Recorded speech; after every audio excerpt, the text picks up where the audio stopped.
Welcome to the Shri Ram institute. तो आज है लेक्चर नंबर 2 ऑफ केमिस्ट्री।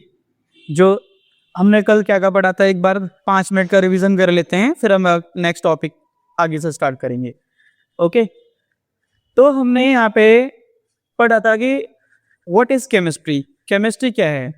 तो chemistry is nothing but the study about the chemicals, और you can say कि जो मैटर्स हैं वो आपस में कैसे रिएक्ट करते हैं और कैसे क्या नया बनाते हैं, किस, ये सब केमिस्ट्री है। ओके, फिर हमने उसके साथ साथ ये पढ़ा था कि केमिस्ट्री का यूज़ कहाँ है, कहाँ कहाँ इसको हम यूज़ कर सकते हैं। जैसे मेडिकल फील्ड में यूज़ कर सकते हैं, मेडिसिन के रूप में। जैसे किसी डिसीज़ को हमें डायग्नोस करना हो तो उसके लिए यूज़ कर सकते हैं, या किसी डिसीज़ को ट्रीटमेंट करना हो तो वहाँ पे हम यूज़ कर सकते हैं मेडिसिन केमिस्ट्री का। और जैसे अगर हमें किसी डिसीज से अगर हमें बचना है तो प्रिवेंशन करनी है, तो उसके लिए भी हम केमिस्ट्री का यूज़ कर सकते हैं।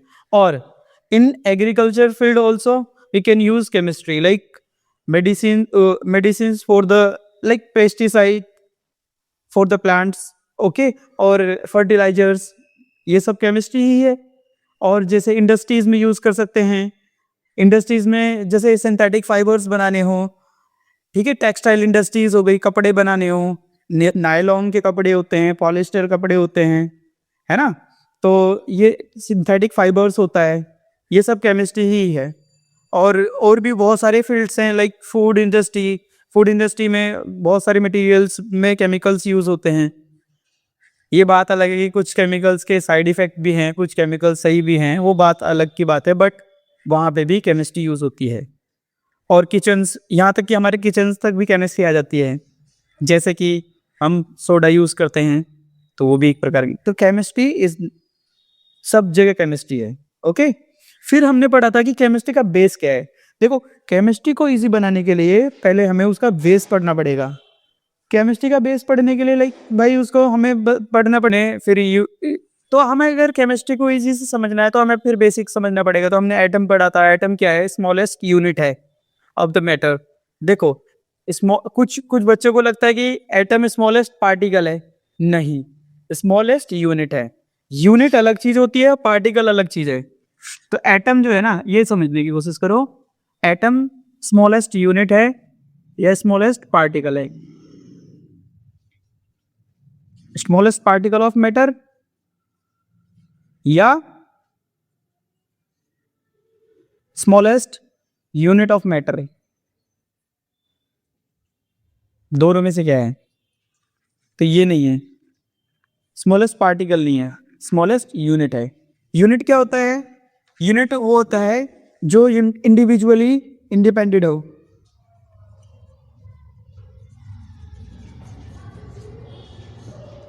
इंडिविजुअली कंप्लीट हो, जो अपने आप में पूरा हो। ओके, जस्ट लाइक कि उसको किसी और की चीज़ की आवश्यकता, मतलब अगर अपने आप के एग्जिस्टेंस को दिखाना हो तो वो अकेला भी अपने आप को दिखा सके। पार्टिकल्स यूनिट नहीं हो सकते, ठीक है, पार्टिकल्स यूनिट हो सकते हैं बट स्मॉलेस्ट पार्टिकल नहीं कह सकते हम एटम को। ओके, क्योंकि उससे भी स्मॉलेस्ट चीज़ें हैं, लाइक हमारे एटम के अंदर वही इलेक्ट्रॉन है, ठीक है, वो तो एटम के अंदर है, वो तो एटम के अंदर है ना, तो एटम से तो वो छोटे ही होंगे ना ऑटोमेटिकली, तो वो स्मॉलेस्ट पार्टिकल तो वो हो गए। प्रोटॉन भी है जो एटम से छोटा है, ठीक है भाई, न्यूट्रॉन भी, सब ये सब तो एटम के अंदर ही रहते हैं ना। तो अगर ये एटम के अंदर है तो ये स्मॉल हो गए ना एज कम्पेयर टू एटम, ना कि एटम इनसे बड़ा हुआ ना। तो एटम को हम स्मॉलेस्ट पार्टिकल नहीं बोलेंगे, क्या बोलेंगे? Smallest unit of matter. Clear? तो अब चलते हैं। तो हमने बताया था कि एटम के अंदर क्या क्या चीजें होती हैं, है ना। एटम के अंदर इलेक्ट्रॉन होते हैं, प्रोटॉन होते हैं, न्यूट्रॉन होते हैं, ये सब होते हैं, ठीक। तो अब चलते हैं हम कि देखो, ये जो पूरी दुनिया है ये कुछ खास प्रकार के एटमों से बनी हुई है। ज़्यादा एटम्स नहीं हैं, कुछ निश्चित संख्या में ही है। वैसे कुछ ऐसे भी हो सकते हैं कि जिनकी खोज नहीं हुई है, अभी डिस्कवरी नहीं हुई है, ठीक है, बट अभी जो हमारे पास कुछ गिनती के ही एटम प्रेजेंट है और उनसे ही पूरी दुनिया बनी हुई है ना। जैसे कि हम अपने किचन में कुछ खास मटेरियल का अलग अलग कॉम्बिनेशन में यूज करके कुछ और बना लेते हैं, है ना। उन्हीं से कुछ और भी बन सकता है ना।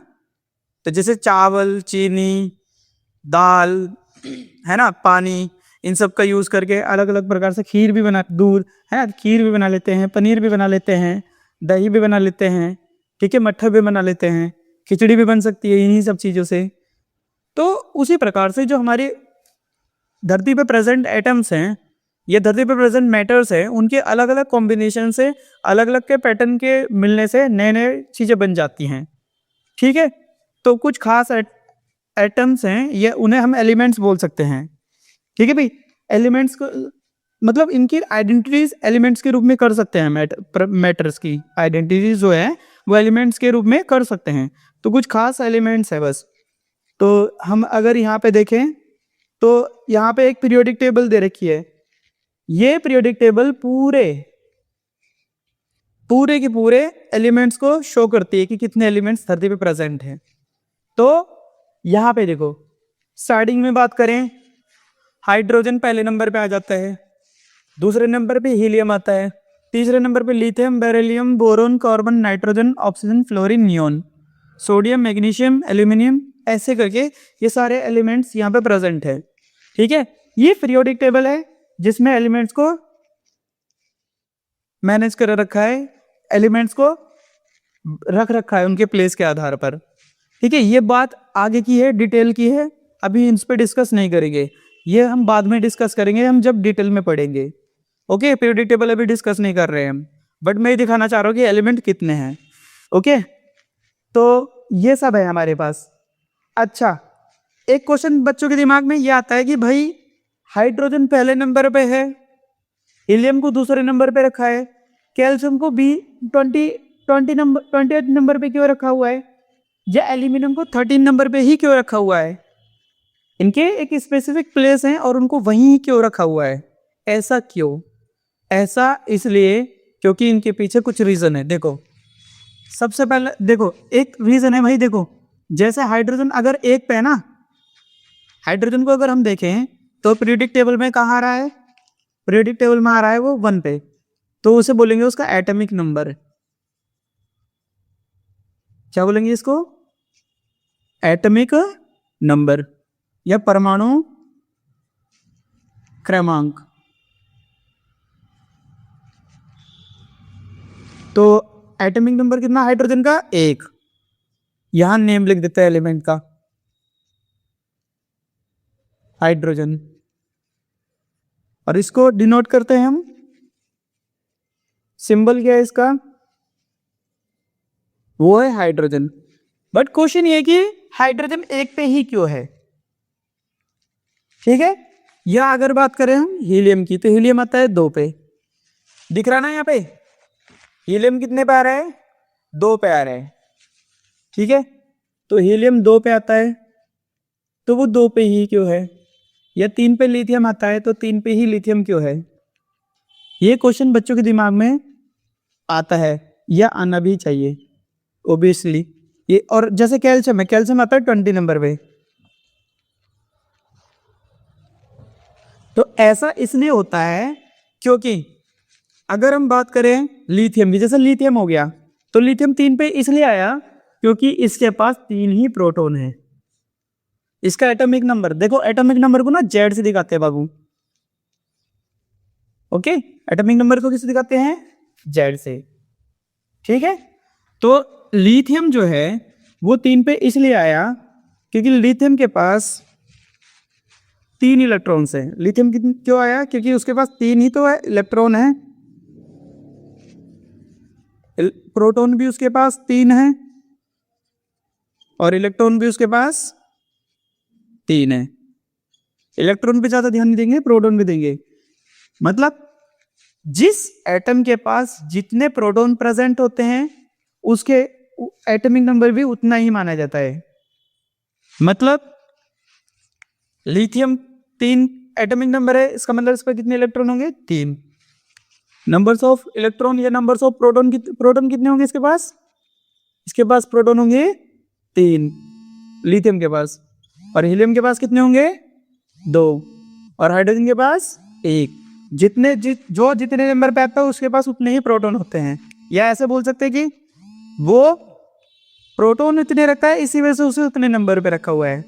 मतलब कैल्शियम को 20 नंबर पे इसलिए रखा हुआ क्योंकि कैल्शियम 20 पे ही प्रोटॉन रखता है। कैल्शियम 20 पे इसलिए रखा हुआ, ठीक है, कैल्शियम पे 20 प्रोटॉन ही होते हैं इसलिए उसको 20 नंबर पे रखा हुआ है। ठीक है, तो लिथियम 3 पे इसलिए आता है क्योंकि उसके पास प्रोटॉन 3 ही है। कैल्शियम 20 पे इसलिए आता है क्योंकि उसके पास प्रोटॉन 20 ही है। तो जो जितने पे आता है इसका मतलब उतने ही प्रोटॉन उसके पास प्रेजेंट है। समझ में आया? तो यही है, इसीलिए एटॉमिक नंबर दिए हुए हैं। ठीक है, तो इसकी हेल्प से ना, सुनो, उसकी हेल्प से हम क्या कर सकते हैं, हम पता कर सकते हैं कि कौन कितने पे आता है और क्यों आता है, ये सब पता चल गया हमें, है ना? ठीक है, तो अब बात करते हैं वैलेंसी क्या होती है। संयोजकता बोलते हैं इसे हिंदी में, ठीक है? क्या बोलते हैं? संयोजकता। ठीक, संयोजकता या वैलेंसी, ये क्या है? तो कोई एटम कितने इलेक्ट्रॉन्स अपने आउटर मोस्ट शेल से दे सकता है या कितने इलेक्ट्रॉन ले सकता है, उसी को उसकी वैलेंसी बोलते हैं। तो अगर देखो इसकी डेफिनेशन लिखो, तो किसी परमाणु द्वारा, किसी परमाणु की बाह्यतम कक्षा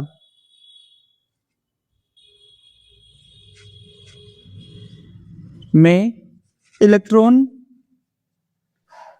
ग्रहण करने की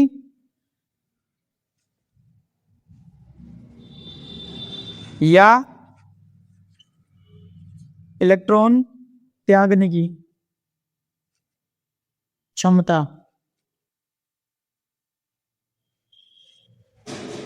क्या कहलाती है? संयोजकता कहलाती है। क्या